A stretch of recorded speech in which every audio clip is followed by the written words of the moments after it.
Olá pessoal, eu sou Osmarina Sanada, estou aqui mais uma vez para falar para vocês sobre o testemunho do William Soares da Silva. Assista aí a terceira parte, está muito emocionante, gente, está sobrenatural de Deus. Como eu falei na segunda parte, prepare os seus lenços, porque muitas emoções vai acontecer e muitas lágrimas vão correr.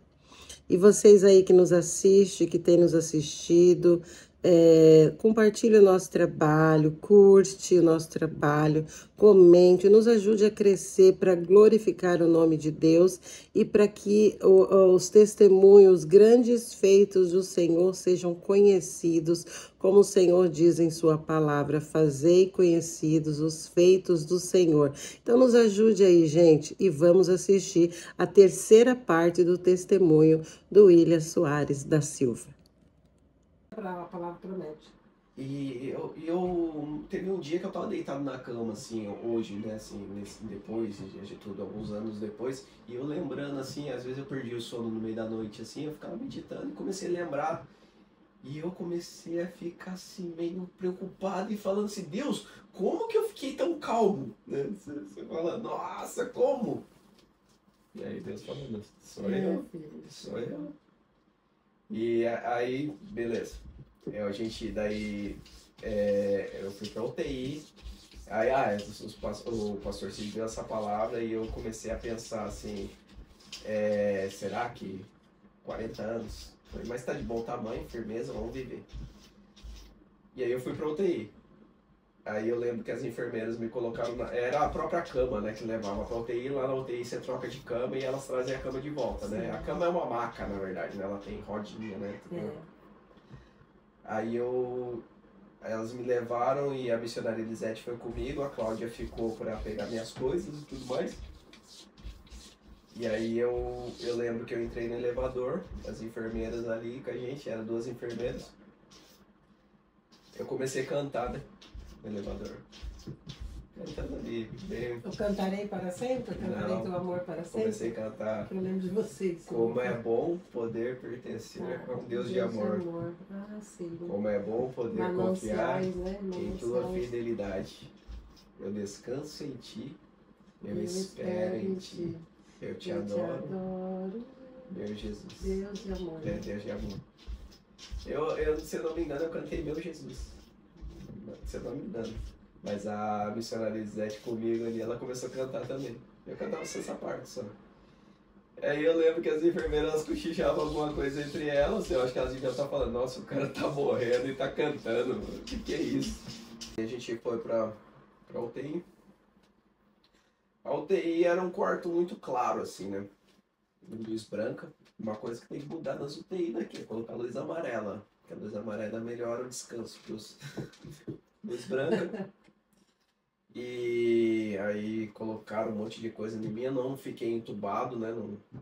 Eu tava respirando normal e tudo mais, mas cheio de aparelho, media a pressão de meia hora, media a pressão, coisa no dedo, coisa no peito, né?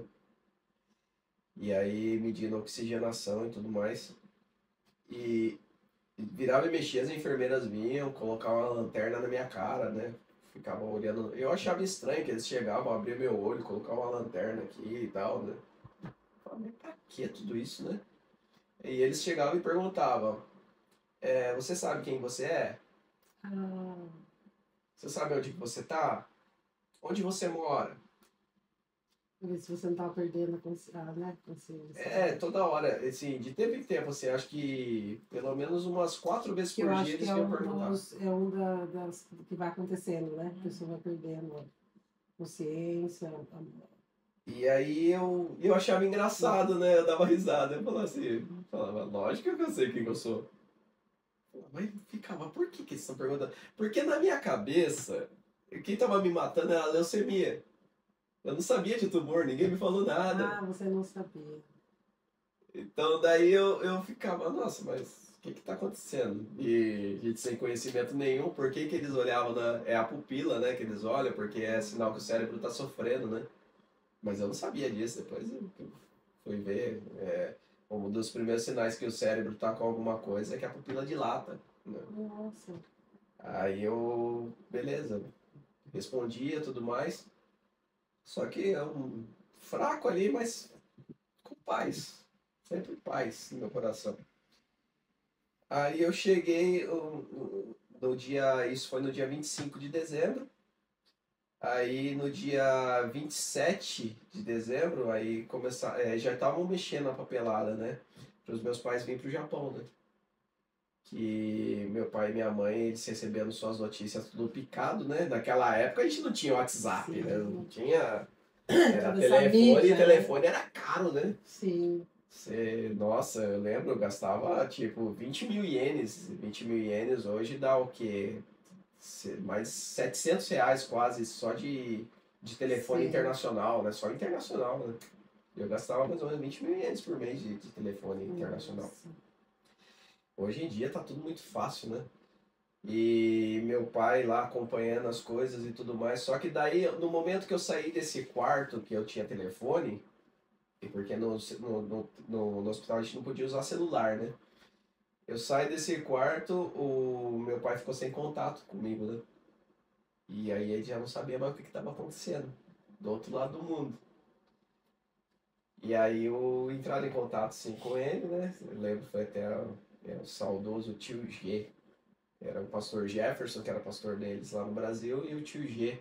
Pastor Jefferson também, se um dia chegar esse vídeo até você, um abraço.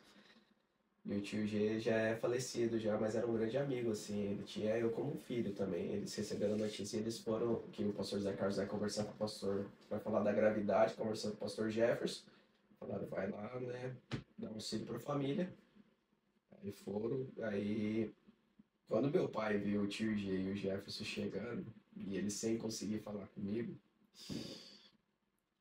ele só perguntou assim pro tio G até, que fala, se eu não me engano, você pode estar enganado na história aqui, mas eu lembro que ele, na minha memória tá assim, que ele vira pro tio G e fala assim, G, só quero saber de uma coisa, ele tá vivo ainda. Aí o G Meu falou assim, Deus. tá, mas espera aí que a gente vai te explicar. Aí começaram a contar do tumor, tudo mais, né? E aí minha mãe falou uma coisa, ela falou assim, aí falou que eu não sabia do tumor, né? Todo mundo sabia, mas ninguém tinha falado pra mim, e a minha mãe falou pra eles assim, mas não deve falar não, que quando falar pra ele, esse tumor já vai ter sumido. Glória a Deus.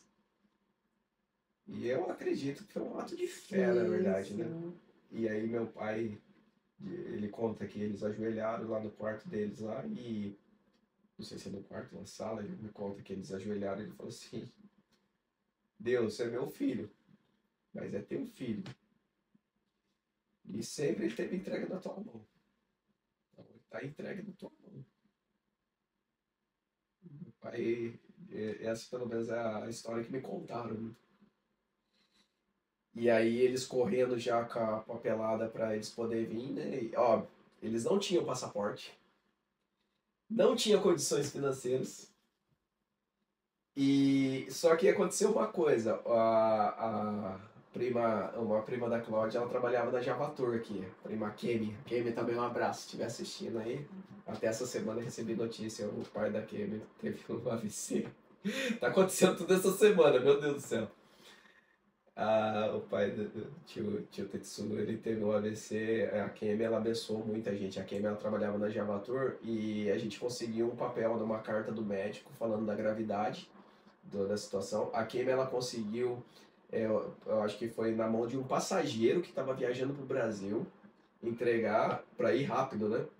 E esse passageiro levou essa carta e Nossa. entregou para a pessoa da agência no Brasil, esperando lá. Essa pessoa, ela pegou a carta e já foi direto na embaixada japonesa em São Paulo. E nisso meus pais saíram de casa para tirar o passaporte ainda. Meu pai saiu de casa com as malas dentro do carro para tirar o passaporte, vai vendo. Ô, fé, né? Meu pai, ele conta que ele virou para minha mãe e falou assim, ó, que a ideia era minha mãe viajar.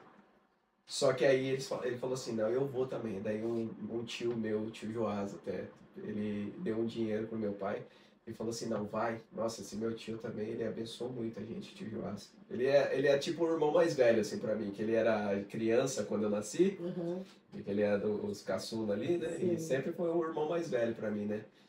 E Você ele vê, Deus foi movendo todo mundo, né? nossa, foi uma união, assim, todo mundo ajudando e tudo mais. E meu pai, a ideia era só minha mãe vir. Só que daí meu pai falou assim: ó, eu não sei se eu vou conseguir, mas que eu vou tentar, eu vou. Colocou as malas dentro do carro e foi ainda pra Polícia Federal, né, pra tirar o passaporte. E aí ele explicou a situação, o passaporte saiu na hora. Saíram da Polícia Federal, foram pra embaixada, que a pessoa já tinha ido pra embaixada com essa carta. Sim. Já tinha explicado não sei se era cônsul, se era o embaixador japonês lá em São Paulo, né? E até eu queria saber o nome desse homem, eu não sei o nome desse homem, eu queria saber quem foi que deu esse visto. Que ele entendeu a situação, já tinha fechado o horário de atendimento. Ele ficou esperando meu pai, só para carimbar o passaporte do meu pai, e da minha mãe. Deus. Esse homem abençoou muito. Carimbaram o passaporte, aí o meu pastor, na época que eu era criança, que foi o pastor que me batizou, o pastor Gilberto, saudoso, o pastor Gilberto também já tá na glória já. Ele ficou. Eu não sei, a gente tinha perdido o contato do pastor Gilberto. Que ele era de Jacareí, ele tinha mudado para São Paulo e depois a gente ficou sem contato dele. Eu não sei como ele ficou sabendo da situação. Eu não sei também como, meu pai nunca me contou a história, como que ele foi buscar meus pais para ir para casa dele, que ele morava em São Paulo, para descansar só um pouco, para esperar o voo à noite. Nossa. Então meu pai, ele tirou o passaporte, o visto e viajou no mesmo dia. Oh, glória, né? Que assim a gente vê a mão de Deus em tudo E aí, isso. e aí eles chegaram aqui no dia 29 de dezembro, né, que era aniversário da Eu missionária amei Doroti conhecer, já, né? eu amei conhecer seus pais, né? Essa gente muito boa, né? Eles chegaram aqui e naquela época também não tinha internet em avião, né? E ele entrou dentro do avião e ele sabia que ele ia ficar pelo menos 24 horas sem ter notícia nenhuma, né? E eles viajaram, quando ele chegou, a Cláudia e o Marcos, né, foram lá buscar, né? O Marcos, né? Eu vi? Eu achei. Não, o Marcos estava também, não tava? O Marcos também estava, eu lembro. A missionária Elisete ficou comigo no hospital, eu lembro que o Marcos foi também, o meu cunhado de debol. E aí, e quando meu pai chegou também, a primeira coisa que pergunta, né? Tá vivo ainda? Tá. E aí eles chegaram no hospital e eu tava lá bem debilitado, né? E aí a partir dali eles ficaram 3 meses com a gente aqui, né? Só que daí aconteceu uma coisa interessante nesse tempo, né? Porque, tipo assim, você tá lá recebendo remédio ainda, mas é só observação, na verdade, né? Sem comer, porque tudo que batia no meu estômago voltava. Na verdade, eles estavam esperando você morrer, né? A É, realidade médica, né, humana era essa, né? e aí o médico tinha explicado para a Cláudia que o diagnóstico do tumor, ele, como ele não era especialista em cérebro, ele tinha chamado o neurologista e ele tinha dado algumas alternativas, né? Tipo, era radioterapia, só que eu tinha que ser transferido do hospital e isso já não ia ser bom para mim, né? Outra coisa era cirurgia, mas não dava para abrir minha cabeça que Você não ia suportar também, né? que o sangue não coagulava, como é? Eu ia Sim. morrer de hemorragia, sangrar até morrer. Então ele falou assim, o negócio é esperar. Foi como se fosse assim, o médico não falou isso, mas é entregar na mão de Deus, né? Tipo, vou continuar dando os remédios que eu posso dar, mas não tem mais o que fazer. E eu acredito que ele não errou. Porque às vezes fala, uma vez eu conversando com um rapaz contando, ele falou assim, aqui no Japão os caras dão muito diagnóstico errado. Eu falei assim, não. Não, eu vejo como eles cuidaram muito bem do William, né? E você, sabia? Eu falei, Você foi uma das pessoas assim que a gente não pode negar isso. A gente vê a mão de Deus sobre eles, né? E eles cuidaram muito bem. Eu acredito que até o Noboro, que é um japonês que foi tratar todas as coisas burocráticas, né, em relação a segura, tudo, porque quem quer colocar ele no quarto particular, eu não vejo isso hoje nos tratamentos das pessoas. Tudo conduzido certinho por Deus. e é interessante, que quando Deus te chama para alguma coisa, tudo já está preparado. Você lembra quando Jesus vai falar para os discípulos preparar a ceia, a última ceia? Ele já tá preparado o peixinho ali? Não, da casa de dois. Ele fala assim, sim, vocês vão chegar no lugar, eu acho que era um cara carregando um cântaro, aí você fala com ele que é onde prepararemos a ceia e tal. Sim. Já tá tudo preparado, já tem tudo, o lugar, né, as pessoas certas, já tá tudo ali. Deus não é aquele negócio assim que você chama alguém para comer na tua casa, aí depois que se chamou que você vai ver o que você vai preparar. Não, o banquete já tá pronto. Sim. Deus ele faz isso, né? Aí eu sei que daí eu tava na UTI e eu recebia sangue, né? Hoje eu falo que eu tenho sangue japonês, né? Recebi 3 litros. Realmente. 3 litros de sangue. E plaqueta, não é? As plaquetas, aí foi o caso das plaquetas, que Eu lembro das plaquetas. eu sempre recebia plaqueta, né, pra ajudar na coagulação, né? E aí um dia eu tô recebendo plaqueta e eu comecei a passar muito mal. Comecei a passar muito mal mesmo, sabe? É um negócio muito estranho, você sente calor, sente frio ao mesmo tempo. Você não tem É posição. uma inquietação, não é? Você não tem posição, o coração acelerado. Senta, levanta. E você quer se acalmar e eu não levantava, né? Eu só ficava Engraçado deitado. que esse sentimento, dizem, né, que é sentimento para morte, sabia? É engraçado. Não, e é interessante, foi nisso aí. Eu vi um testemunho de um cara esses tempos atrás que ele tomou uns tiros e ele disse que ele quase morreu, né? Ele conta a história dele. E ele fala que na hora que ele caiu no chão, que ele tomou não sei quantos tiros lá, ele falou assim que o corpo dele parecia que não tinha peso. E eu tive essa sensação. Teve uma hora que eu virei na cama assim, eu senti. Parece que a cama tá saindo de você, sabe? Assim, eu tive essa sensação, ele contando isso. E eu falei assim, nossa, engraçado, eu tive essa sensação. Só que não foi nessa hora que eu tive essa sensação, foi uma outra hora. E naquele negócio assim, aí a Cláudia chegou pra hora da visita, que a visita na UTI é mais limitada, né? 3 horas da tarde que começa. Aí ela entrou no quarto assim, ela falou assim, e isso era o feriadão aqui, né? Que ela ia todo dia pro hospital e ficava lá o tempo todo comigo. Feriado de janeiro? De janeiro. Que vai até o dia 6 de janeiro, mais ou menos. Ela entrou no quarto assim, eu falei assim, o que é isso no seu rosto, né? Aí eu passei a mão assim, senti um carocinho, né? Aí ela falou assim, daqui a pouco ela, no seu braço também, eu tava com aquele camisolão da UTI, né? Aquele camisolão que você não sabe se você coloca pra frente e pra trás, né? Olha a bunda ali fora. Aí eu peguei e passei a mão. Ela falou assim, nossa, no seu braço também. Depois eu vi que eu tive isso de novo, né? Parecia uma picada de pernilongo, só que vai aparecendo várias, assim, e elas vão crescendo e junta, vira um negócio só, uma pelota só, assim, né? E aí chamaram a enfermeira, aí a enfermeira veio, eu vi que começou uma inquietação, assim, né? Aí chamou a médica que estava de plantão, era feriado sim, porque era uma médica, não era o médico, né? Veio a médica que estava cuidando de mim, ela veio e elas conversavam entre elas e tudo mais, e não entendendo nada, né? E ela, de repente, eles trouxeram uma injeção, aplicaram no soro, daí nessa hora ainda eu não senti nenhuma melhora, mas daí eu fiquei deitado lá. E a Cláudia, depois explicaram, né, o que estava acontecendo. Eu estava tendo uma rejeição do sangue que eu estava recebendo. Aí, apesar do sangue ser o mesmo, né, mas só que por causa de ser de outra pessoa, o corpo às vezes rejeita, né? E eles começaram a injetar uns negócios para não rejeitar, né? E eu, com aquela ofegante, assim, né, meio com falta de ar mesmo, assim, né? Muito estranha a sensação. Eu vi que a Cláudia, ela ficou inquieta, assim. A cama da UTI, ela fica no centro do quarto, é igual essa mesa aqui, né? Tem aqui esse espaço em volta aqui, né? Como se não tivesse as cadeiras aqui. E os monitor fica tudo em cima, e os fios tudo aqui, né? Então tem espaço para as pessoas, acho que é para os médicos mesmo se movimentar em volta da cama, né? Sim. E eu vi que a Cláudia, ela começou a andar assim, em volta da minha cama, né? E eu deitado naquela posição, eu vi ela passando uma vez. Passava de novo. Passava de novo. Passava de novo.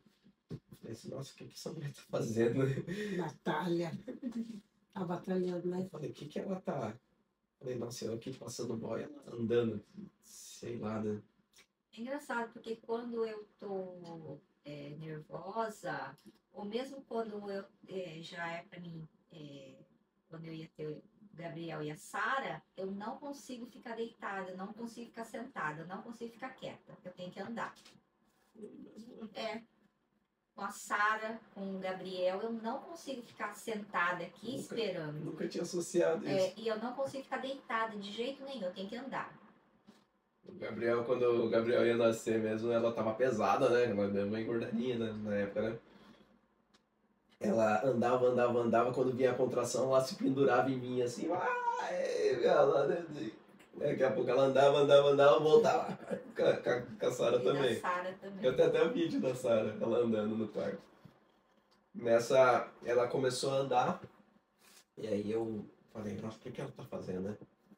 Só que daí eu percebi que ela tava inquieta, né? Daí eu falei assim, quer saber? Eu vou fingir que eu tô dormindo e eu vou ficar quietinho, não vou falar mais nada, né? Pra ela achar que eu tô melhor, só que eu tava mal, né? Ela vai achar que eu tô melhor, então eu acalmo ela. Só que daí nessa de fingir que tô dormindo, eu dormi. Dormi mesmo. Não sei quanto tempo eu dormi, sei que foi um sono gostoso, assim, sabe? Sabe aquele sono que você descansa? Cansa. Eu dormi mesmo, dormi, eu não sei. Aí na hora que eu acordei, ela tava sentada na minha frente, assim. E aí eu olhei pra ela assim, e ela, tá melhor? Eu falei, tô. Achei estranho até, né? Dor de cabeça tinha sumido. E interessante, eu tava com fome. Fome, fome, fome mesmo, Oswald. Você não tem noção do que era a fome que eu tinha. E eu, assim, eu tava fraco, eu não conseguia andar ainda. Não vai pensar que eu ia sair já correndo, não. Sim, sim. Não conseguia levantar da cama. Mas sabe a sensação de bem-estar? Parece que tudo tinha passado. Tudo. Sabe? É igual a Baby fala, parecia que tinha tirado com a mão. Sim. Eu tava deitado ali, falei assim, eu acordei assim, olhei pra ela olhando pra mim, ela falou assim, a gente começou a conversar, falei, nossa, dormi bastante, né? Tô melhor. Nossa, que fome, só que eu não podia comer nada de fora, né? Tinha que esperar a hora da janta, né? Aí eu lembro que a enfermeira sempre vinha dar comida na minha boca, né? Eu vomitava tudo depois. Naquele dia eu comi tudo, não vomitei. Aí eu falei, nossa, tô bem. Aí no outro dia, como eu tava fazendo minhas necessidades tudo na cama, né? Eu pedi pra enfermeira se eu podia ir no banheiro. Aí ela trouxe uma cadeira de roda, eu consegui levantar, sentar na cadeira de roda, ela me levou até o banheiro. E, nossa, as coisas boas da vida que a gente não dá valor, né? Sem brincadeira, eu fiquei tanto tempo naquele banheiro no vaso sanitário que assim, fazer minhas necessidades normais, eu dei um glória a Deus lá dentro. Eu falei assim, nossa, perdão da palavra aí, viu, gente? Não vai se escandalizar. Como é bom cagar. Sem brincadeira, eu falei assim, nossa, Deus, como é bom cagar. O nosso corpo funcionando direito é bom demais, né? Você fala, E se tá fazendo isso, ele tá funcionando, né? eu sentei assim, a enfermeira, eu fiquei tanto tempo ali curtindo aquele momento, que a enfermeira ela abriu a porta assim, ela falou assim, tá tudo bem aí, né? Eu falei, não, deixa, me deixa, né? Aí ela, tá bom. Aí depois ela me pegou de novo, me levou, me ajudou ainda a me limpar e tudo mais, né?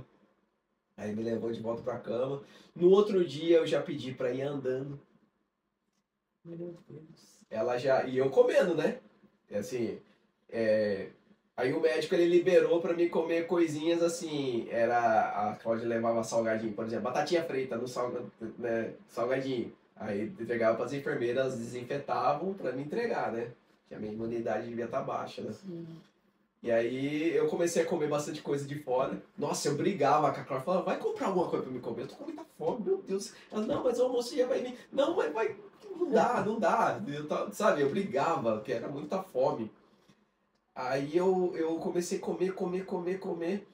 Aí daqui a pouco eu já comecei a andar. E nisso meus pais indo, me visitando. Eu lembro do dia, ainda que antes de acontecer isso, eu lembro do dia que minha mãe e meu pai sentado assim. Eu tava mal ainda, né, assim, deitado, né, antes desse momento que a Cláudia tava ali. E eu lembro minha mãe e meu pai. Eles sentaram na minha frente assim, e eles olhando para os monitor. Acho que acompanhando o batimento cardíaco. Tadinhos. E eu dormi, acordava, olhava para eles olhando para o monitor ainda. Sabe o que é aquele negócio assim? Eu acho que eles pediam. Faz pi, faz pi, faz pi. Que judiação. Porque se fizer o pi, Acabou, né? acabou. Então eu creio que ali naquela hora ali eles ficavam só esperando o próximo pi. O próximo pi. E é interessante, né? Eu vi um cara falando, né, sobre a nossa vida, né? A nossa vida, ela não pode ser em linha reta, né? Sim. Que a linha reta é morte. Então não espere conforto, que a nossa vida é cheia de altos e baixos. Altos e baixos. Altos e baixos, né? Que é o coração pulsando. Tá e não tá. É. E eu lembro dessa cena, meus pais olhando para os monitor ali. Só que daí, depois disso, que a Cláudia ficou andando em volta da minha cama, só que eu fiquei com aquilo na cabeça, né? Eu falei assim, o que que aconteceu? E eu fui melhorando. E não tinha mais dor de cabeça, né? Aí o médico chegou pra mim, daí passados uns dias, ele falou assim, ó, você vai poder voltar pro quarto normal. Era dia 9, eu voltei pro quarto normal dia 9 de dezembro. Não, de janeiro. De janeiro, perdão. De janeiro. 9 de janeiro. É 9 de. Ó, foi um mês, exatamente um mês, que foi dia 9 de dezembro que eu fui internado, dia 9 de janeiro eu voltei pro quarto normal. Só que eu tinha nevado naqueles dias, e eu e meu pai, eu tava em pé daí na janela, olhando, né, a neve lá fora, né? Meu pai era a primeira vez que ele via a neve, né? Tal. E as enfermeiras vieram buscar. E foi as mesmas enfermeiras que levaram a gente pra UTI, né? Foi as mesmas. E na hora que elas abriram a porta, elas falaram, ah, é? Meu Deus. Aí eu olhei pra. Aí elas assustadas, elas falaram assim, você tá em pé? Eu tô. Você tá andando? Eu tô. Aí eu olhei lá fora, tava a minha cama, que elas tinham levado a cama pra me buscar. Aí chegou a enfermeira que tava responsável por mim, ela falou assim, não, era só pra trazer uma cadeira de roda pra ele não ter que ir andando, né? Mas eu falei, não, mas eu aguentei andando. Mas daí eu fiquei com aquilo na cabeça, né? Eu falei assim, o que que aconteceu? O que que foi que aconteceu? Aí o médico, nesse mesmo dia, ele chamou pra reunião, aí ele começou a explicar. Mostrou lá um monte de exame do cérebro, eu olhando assim, eu falei, isso tudo de exame, né? Aí ele começou a explicar, ó, o tumor, aí tinha uma mancha de uma hemorragia no hemisfério inteiro do cérebro, assim, ele explicando, a Yamamoto-san, que era a tradutora, né, ela falando, explicando tudo. E ele falando assim, o tumor estava aqui, o tumor sumiu, tem essa mancha da hemorragia, mas vamos tentar limpar com remédio.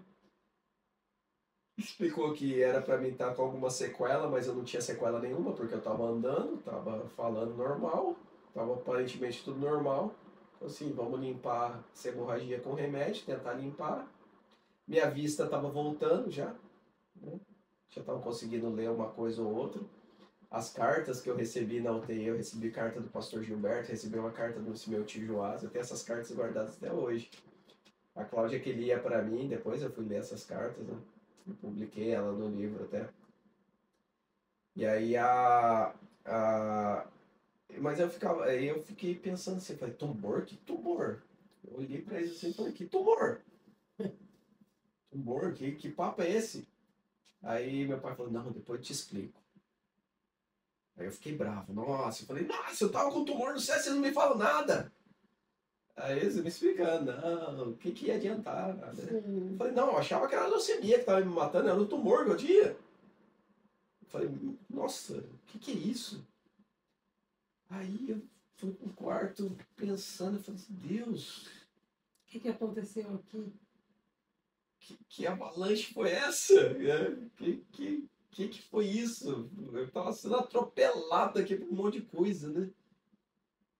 E eu tive plena consciência, assim, que Deus está no controle. Ó, eu tenho estudado um pouco sobre estoicismo, né? Estoicismo é o quê? É a arte de você aguentar o tranco sem desanimar. Estoicismo é isso, né? Então, você foca naquilo que você controla. Aquilo que você não controla, sossega. Por exemplo, você tem controle sobre o clima, se vai chover ou não, mas você tem a capacidade de carregar o guarda-chuva, né? Tipo assim, você vê que pode ser que chova, você não vai controlar isso, mas leva um guarda-chuva, né? E aquelas coisas que a gente não tem controle, é Deus que está no controle, né? A gente faz a nossa parte só. E aí eu conversando com a Cláudia, eu falei assim, o que que você estava fazendo naquela hora que você estava andando? Que aquilo ali foi o divisor, né? Tava mal, durmo, o que que estava acontecendo ali e acordo bem. E aí ela me contou o que que ela estava fazendo naquela hora, né? Conta você. É, é, quando o médico falou que ele tinha 30% de chance de aguentar a quimioterapia, ele tinha 30%, né? E, e, eu, e a gente se agarra naqueles 30%. Mas quando ele chamou a gente, eu e a missionária, mostrou a ressonância dele ali, e o médico falou que ele tinha de 24 a 48 horas, ele não tinha mais nada. Aquele 30% ele não tinha mais. Era zero. Né? E naquela hora ali, eu entrei assim, meio que discutindo com Deus. Né? Eu falei, não, Deus, eu não aceito isso. Não aceito isso na nossa vida. Eu quero meu marido comigo, né? E Deus sabia que eu queria ele comigo, só que eu não falava, né? E o que a gente falava que seja feita a vontade de Deus, é o que a gente fala, né? E Deus sabe tudo aquilo que a gente pensa, né? E às vezes a gente tem medo de falar, porque às vezes a gente pensa, eu posso pedir, mas Deus não vai fazer, então vai ser uma frustração eu ficar falando, né? Mas meu desespero era tanto que eu estava falando para Deus o que realmente estava no meu coração. Né? E era ver o William comigo, que eu queria o Gabriel sendo criado por ele. Né? E foi essa briga com Deus, naquela hora eu rodando ali na cama, foi falando, não, Deus, eu não aceito isso, né, na minha vida. E Deus sabia daquilo, né? E Deus sabia de tudo aquilo que estava na minha cabeça, só que às vezes eu não sabia o que eu queria, né? Porque era tudo acontecendo muito rápido. E naquela hora eu falei, é isso que eu quero, né? Eu quero meu marido comigo. E pela misericórdia de Deus, porque não foi por causa da minha briga, foi do propósito que Deus tem na vida do William. Por isso que Deus manteve ele vivo, por causa do propósito, né? Todo mundo tem um propósito aqui na Terra. E o tempo do William não tinha chegado ao fim ainda. Deus tinha um propósito na vida dele. Então, pela graça de Deus, ele manteve vivo e mostrou o propósito que ele deixou o William vivo. Glória a Deus. Na verdade, eu acho que o propósito do William, assim, tinha acabado, sim. Eu acredito assim, né, que eu entendi o que você quis dizer, lógico, né? Mas é aquela coisa do viver pra mim tinha acabado, né? Uhum. Então agora começou o propósito de Deus, né? Pra quê? Até hoje você viveu do jeito que você quis. Apesar de ser um cara gente boa, nunca foi um cara torto, né? Vivia dentro da igreja, era um religioso, né? Vivia dentro da igreja e tudo mais. Mas ainda era a vida do William, né? Só que aí Deus vira e fala assim, não, mas não foi para isso que eu te criei. Agora vamos achar o propósito mesmo, né? Vamos lá. E é interessante, né, que eu não contei, até acabei pulando uma parte, teve um dia, Aí esse do propósito, eu já li alguns livros, né, falando sobre o propósito. A gente está aqui por causa de um propósito, né? E a gente vive buscando o propósito de vida. Todo mundo, né, busca o propósito. E às vezes a pessoa fica no vazio porque ela não acha o propósito de vida. E eu achei muito interessante o que um neurocientista falou, que a gente ouve muito neurocientista, né? A gente ouve muito podcast e eu achei muito interessante o que ele falou. Ele falou assim, tem muita gente que vive atrás de pessoas para ensinar o seu propósito de vida, né? Qual é o meu propósito? Tem até um livro muito bom, chama Em Busca de Sentido, né? Do Viktor Frankl. Eu li esse livro. Mas essa resposta que esse neurocientista me deu foi o que abriu a minha mente mais do que eu ter lido esse livro, sabe? Esse livro é muito bom. É um senhor que ele passou pelo campo de concentração e lá ele criou a logoterapia e lá ele achou o sentido da vida dele, né? Mas esse médico falando, ele fala assim, eu buscando propósito, né? Todo mundo buscando propósito. Ele falou assim, busque a Deus, que ele vai mostrar o seu propósito de vida. Não a gente correr atrás de outras coisas buscando o propósito de vida. Ele falou assim, busque a Deus, que ele vai te mostrar o propósito da sua vida. Né? Nossa, então, forte, né? a gente às vezes está buscando propósito em outras coisas. Mas a gente tem que buscar em Deus, que ele vai mostrar. Nossa, Né? que forte. Sim. A gente tem conversado bastante sobre isso, né? E é interessante, né, que não, você me conhece, eu sempre fui um cara assim de estudar várias Sim. coisas, né, e tudo mais. Só que teve uma coisa que aconteceu também antes desse período, dessa parte da cura, também acabei pulando essa parte, que teve um dia que eu tava lá dentro da UTI, era uma madrugada, nem sei que hora que era, mas eu acordei vomitando, né? No meio da madrugada, assim, né? E aí, qualquer coisa que acontecia, a enfermeira já vinha, né? Aí eu acordei vomitando, eu já ficava com era um potinho, né? Já preparado já para Sim. isso, né? E na verdade só saía água líquida, assim, não saía aqueles líquidos do estômago, né, tal. Aí eu acordei vomitando, assim, passando muito mal, assim, muita falta de ar, né, porque você vomita, é estranho, porque não tem mais nada no estômago, mas Aí fica fica dando aquela, ferindo, né? Parece aquela o esôfago, contração, né. talvez, no esôfago. Também, mas eu ficava com muita falta de ar, assim, cansado mesmo, né. E aí, olha qual que é interessante, né. A enfermeira chegou em mim e falou assim, Ikigakurushi? Ikigakurushi? E eu não sabia o que era Ikigakurushi. Eu falava, Ikigakurushi Wakaranai, né? Wakaranai. Aí ela falava assim, aí eu falava assim, vou descaretar. Que era a única coisa que sabia falar, tô cansado. Né? Descaretar. Aí ela virava pra mim e falava, Ikigakurushi? Ikigakurushi Wakaranai, descaretar. Aí ela foi chamar a médica. E eu vi ela, olhava pros monitores assim. E aí ela Achou foi. que você estava morrendo. Não sei. Aí ela chamou a médica, né? Chamou a médica veio. Aí adivinha o que a médica falou pra mim? Ikigakurushi? Ikigakurushi? Você queria respirar? Não, daí eu falava, não sabia o que era Ikigakurushi, né? Aí eu falei, não sei o que é isso, né? A Kore wa Karanai, falava pra ela, falava assim, descaretar.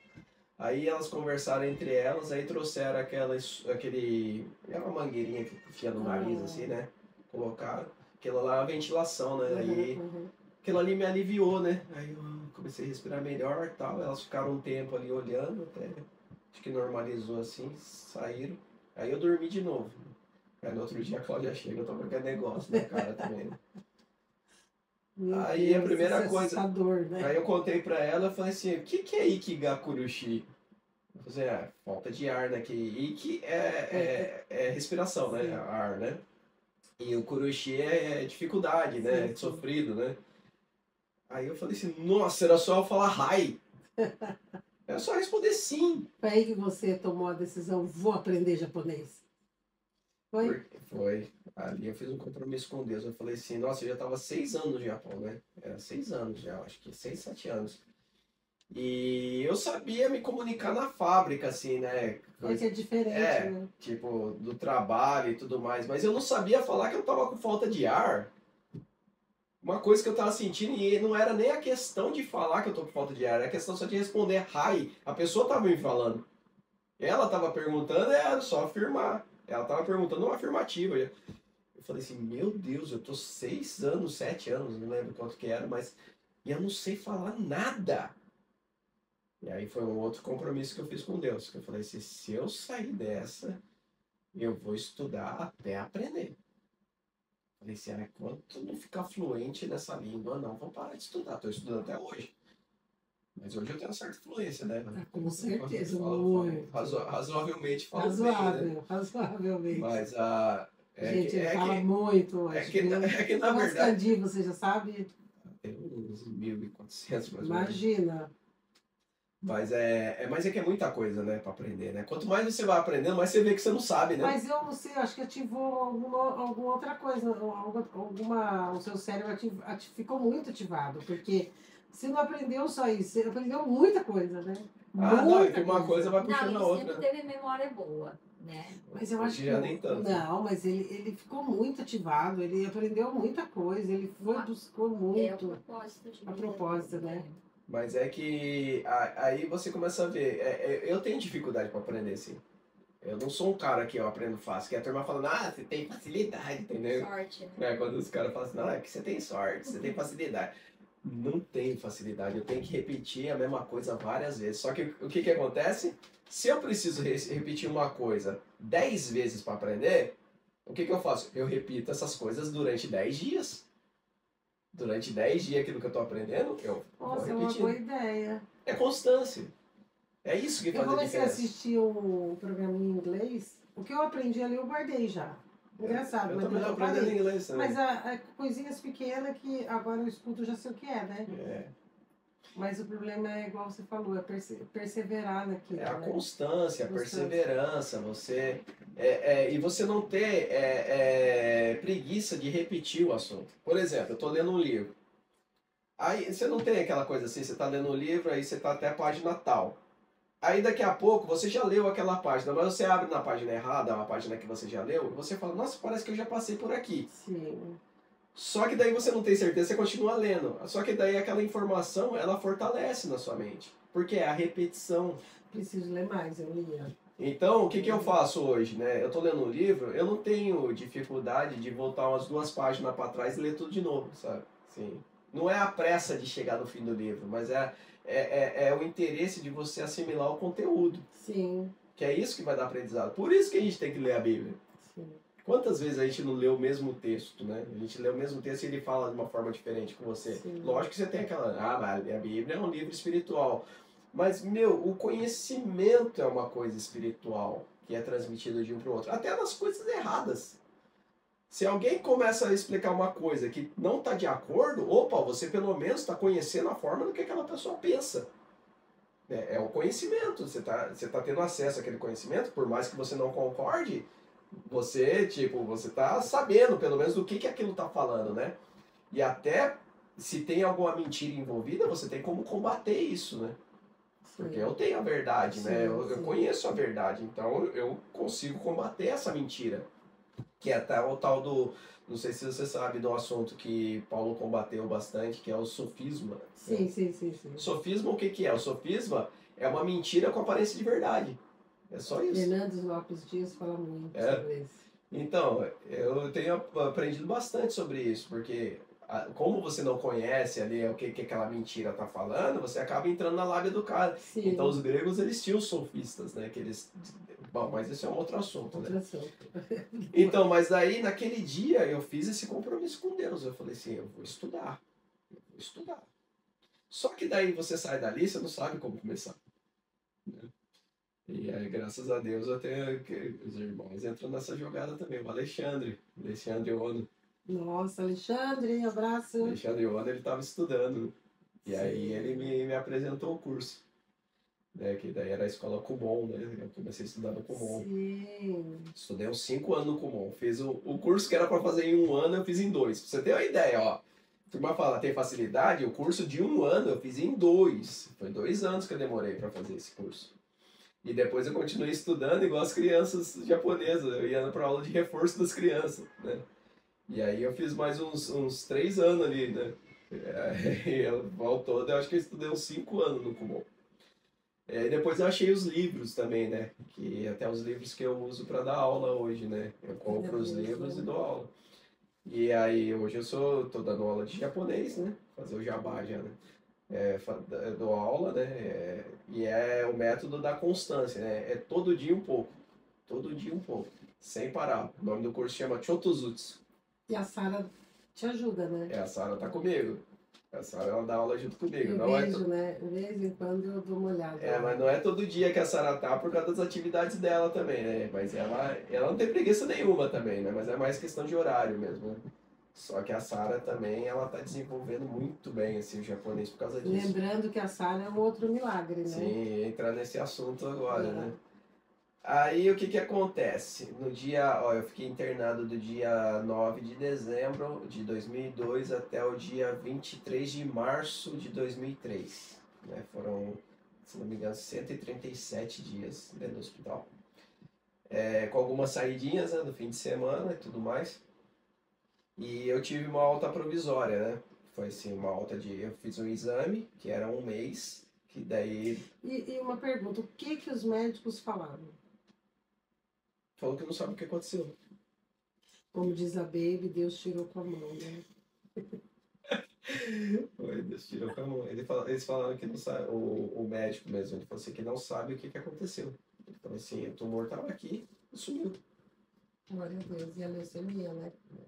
E aí a leucemia, eu continuei fazendo tratamento ainda, né? Ele falou assim, ó, que a leucemia, ela tem um período que chama remissão, né? Que realmente você é bombardeado com uma sessão de quimioterapia, a doença some. Só que depois ela vem arregaçando. Ela volta tudo, porque é como se fosse assim, é o cachorro bravo, né? Você cutucou ele, agora ele vem. Então, dessa fase de remissão, você continua fazendo outras sessões de quimioterapia até sumir tudo, né? As preventivas também, né? E aí eu fiz um exame que você tira, daí agora é um líquido do meio das costas aqui, né? Aí demora para sair esse exame até. Foi 1 mês depois, eu fico num período de espera para saber se eu ia precisar fazer mais sessões de quimioterapia ou não. Daí eu não precisei fazer mais. Aí o médico falou, ó, agora você tem que vir de... Foi aumentando os prazos, né? Era uma vez por mês, depois foi uma vez a cada, acho que 3 meses, depois foi 6 meses, e aí eu acho que foi de 6 aí depois... Por 5 anos, não é? Foi 2 anos só. 2 anos? 2 anos. Só que eu voltei lá várias vezes, assim, para fazer exames, né? Aí no dia 25 de dezembro, de dezembro não, 25 de abril. 25 de abril, eu lembro disso porque foi um dia que aconteceu um acidente muito grave com um trem aqui, acho que foi não lembro se foi em Hiroshima. Você lembra que um trem saiu dos trilhos numa curva e entrou nos prédios no meio da cidade? Morreu muita gente. Estava muito rápido o trem estava atrasado. Lembro, sim. Se eu não me engano, era dia 25 de abril, porque eu estava no hospital esperando para o médico me atender e estava passando na televisão esse acidente. Foi nesse dia. Eu estava lá tal, aí o médico me chamou, aí ele virou e falou assim, você tá curado. Será que foi que o dia que eu recebi a notícia? Porque foi nessa época da Gabi. Porque você foi para fazer exame. Mas não foi esse dia? Não foi esse dia não, que esse dia eu lembro que eu tava com você, esperando, Sim. né? Mas foi próximo, porque foi nessa época que eu descobri. Pra quem não sabe, a Osmarina tava grávida da Gabi e eu tinha que ir no hospital e ela foi também, a gente foi junto. E eu fiquei lá com ela, fui o primeiro a receber a notícia que ela tava grávida. Vocês têm ideia como ele é meu amigo, como eles são meus amigos. Soube primeiro que o pai. Eu Isso, tava isso lá. há 20 anos, gente. É. Meu Deus. Aí eu tava lá, tal, aí o médico chamou e aí eu cheguei em casa. Eu lembro, o Gabriel, ele tava tomando banho e ele gostava de ficar brincando no furô, né? Furou é uma banheira, né? Que a criançada fica lá brincando lá e tal.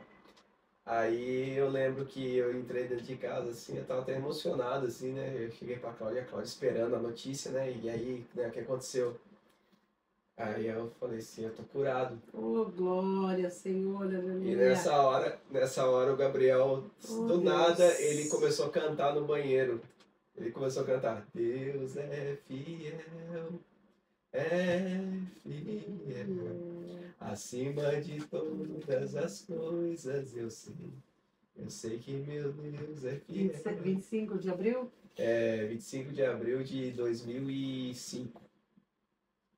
Essa é a data. Uma data comemorativa na sua vida, né?